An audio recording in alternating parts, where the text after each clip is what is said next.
Hey, I want to make a really quick video. I've actually got pretzels cooking in the oven, so I can't take very long. But I want to make a video saying today is the second of the month. And as a lot of people know, I always open carry on the second day of the month.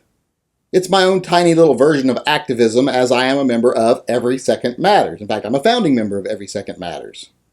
Every Second Matters is just a little group of people, a group of pro-Second Amendment people that want to start conversations about gun ownership. And the term Every Second Matters means, the Second Amendment matters to everyone. Everyone's Second Amendment rights matter.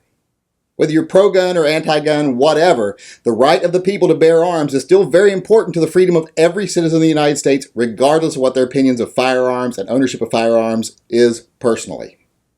And the day we have chosen to be most visible as a group is the second of every month. That way we can tie the second of the month into the Second Amendment.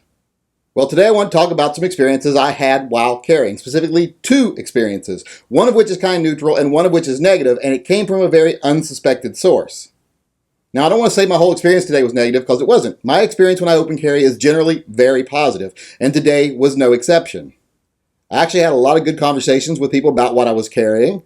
And what I am carrying is my 4-inch white Rhino in an outside the waistband black leather holster from Winthrop. Winthrops are pretty good holsters. If you don't want to spend a lot of money, I wouldn't say they're top quality holsters, but they are a good leather holster for the price.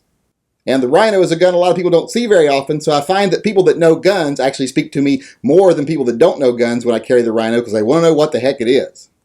So all in all today, I had a lot of good conversation with people that are both pro-gun and know a lot about guns, and people that didn't know a lot about guns. I was even able to give out some Every Second Matters cards. I had a stack of those with me. So today was a very productive day, but there are a couple things I wanted to talk about. Well, one of the things I want to talk about is I went to Sportsman's Warehouse today, and when I walked in, they told me, hey, you have to go have that checked at the front office, because I was open carrying my gun. When I asked them, why do I have to have it checked at the front office? They're like, well, we don't allow guns in that haven't been tagged as being unloaded. So I'm like, well, it's my carry gun, so it's not unloaded. They're like, well, you have to go outside, unload it, come back in and have it tagged. Now, I'm not really thrilled about that policy, but I can almost understand why it is in a sporting goods store, because people come in there with guns to try out holsters. I see them doing that all the time in there. They don't want someone coming in and shoving a gun in a holster that's loaded and they didn't know it was loaded and having a negligent discharge and harming someone or themselves. So there's almost a reason for the policy, but I think you should be able to say, hey, I'm not going to try out holsters. I'm not going to be doing anything but carrying my gun on my hip. It is loaded because it's my self-defense gun. If you do that at the front office, they should just let you go on, but they don't. They make you unload it and tag it. But like I said, that wasn't the worst thing in the world, and I can almost see why they do it. So I went about my business afterwards, bought what I needed to buy, and left.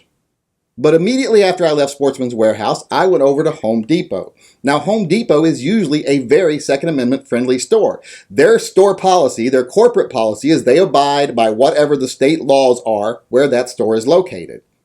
Well, I went to the store and I went over to the garden department. I started looking at paver stones, tillers, gravel, some greenhouse stuff, a lot of stuff we needed to redo our backyard. We're redoing our backyard. It's springtime. It's that time of the year.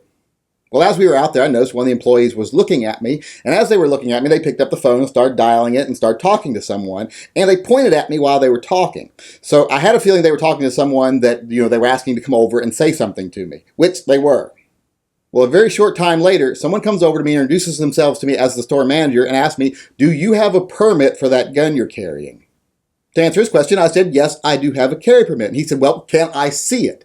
And, I'm usually very cooperative. I don't like to cause trouble, but I was like, no, you can't see it because I'm open carrying. We live in the state of Washington. You don't need a license to open carry. So I'm not going to reinforce the idea that I would have to have a license to open carry a gun, because you don't. He then informed me if I didn't show him my license, I would have to leave the store. At this point, I said, why would I have to leave the store? I'm abiding by state law, and your corporate policy is to abide by state law. He then started to try and inform me that our state law requires us to have a permit to carry a gun if it's open carried. And I was like, no, you've got it actually backwards. We need a permit to carry concealed, but we do not need a permit to carry openly. To that he said, well, that doesn't make a lot of sense to me. And I'm like, well, gun laws don't make a lot of sense. Just live with it. That's the way it is. Well, he continued to disagree with me, saying I needed a permit to open carry a gun. So if I was going to open carry it, I either had to show him my permit or leave. I chose to leave because I do not need to have a permit to open carry a gun. Well, I called back to the store, told him who I was talking to. Turns out that's not really the store manager. He's one of the department managers and one of the assistant managers. The store manager is not there this week. So the person I was talking to who identified themselves as a store manager is a store manager, but he's not the store manager. So I got some information, and I do plan on calling their corporate headquarters and saying, hey, I know you all have a good policy on firearms, but you might want to work on educating some of the members of your staff at local stores because some of them don't seem to know the state laws. Now, as I was leaving, it was no really big deal. The guy did say, well, you'll have to go now. And I had stuff on a cart, and he says, we'll put this back. You just go ahead and go. So, I went ahead and went. They put the stuff back, I assume, after I left. Really wasn't my problem. I just went over to Lowe's. Luckily, there's a Lowe's right down the street. I went over to Lowe's, and I spent about $914 at Lowe's about an hour after they asked me to leave Home Depot. So you can believe me when I say I'm going to tell the people at corporate, you lost almost $1,000 sale because one of your store managers doesn't understand the state law. If you're going to have a policy that says you follow state law, then you should educate your employees on what the state law is. At least have it in a book somewhere where they can go look it up. Because I did ask him, if you're unfamiliar with the law, would you like me to look it up on the phone? He's like, no, I don't need you to look it up. I know what it is, and I'm going to abide by what the state law is. And I said, well, you're not abiding by the state law. But that was neither here nor there because he didn't want to hear it. He just asked me to leave and did watch me as I left. All in all, it was not a negative interaction because he was never rude to me. He never became abusive to me, and I never became abusive to him. But it just kind of saddened me that they didn't know what the state law is when their corporate policy is that they follow state laws. But like I said, overall, it was a great day. And I'm sure Lowe's is happy because they have the same corporate policy of abiding by state laws. They didn't seem to have a problem with it because I went in there, did my shopping, bought a ton of stuff, left, checked out. They even helped me take stuff out to the Jeep. No one said a word about my gun except for one of the little guys that helped me carry out the blocks who asked me what kind of gun was that. He'd never seen it before.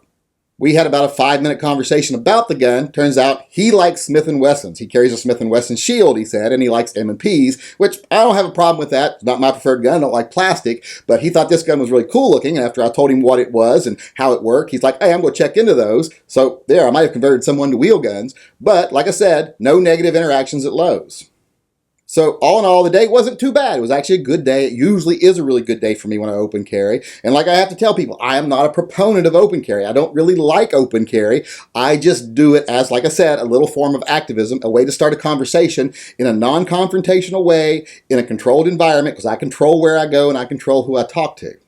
Luckily for me, I kind of look like a narc, so no one really thinks anything of it when I do open carry that once a month. So like I said, usually goes pretty good. Today was no exception, went very well, except for those couple instances that I wanted to tell everyone about. So now that I've told everyone, I can sign off and go get my pretzels out of the oven.